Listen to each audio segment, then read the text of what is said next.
Hello guys, সকলকে আমার ভালোবাসা রইলো।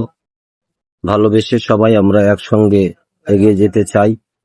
আজকে আমরা যে কষ্টেতে পড়েছি তেল নিয়ে, তো আসলে কাউকে দোষ দিতে চাই না, দোষ আমাদের ভাগ্যের। আমরা যতই দুঃখের থাকি কাউকে আঘাত করব না, ভালোবাসা দিয়ে সবার পাশে থাকবো। আজকে যে তেলের সংকট, এই তেল আমাদের বিদেশি ভাইয়েরা অনেক কষ্ট দিয়েছে আমাদের। তো বিদেশি ভাইকে একটি কথা বলতে চাই, আমরা আপনাদেরকে আঘাত করিনি, আমাদেরকে আঘাত করবেন না। তেল আমাদের যত লাগবে আপনারা দিবেন। আপনারা আমাদের ঠিকানা পাবেন না, আপনাদের ঠিকানা আমরা ঠিকই পাবো। তো একটি কথা বলতে চাই, আমরা বাংলাদেশি, আমরা অতি একটু ছোট্ট জায়গাতে থাকি, সবার মাঝে সমান অধিকারে থাকতে চাই। আপনারা বিদেশি ভাইরা একটু ভালোবাসা দিয়ে পাশে রাখবেন, তেল রাখবেন আমাদের জন্য।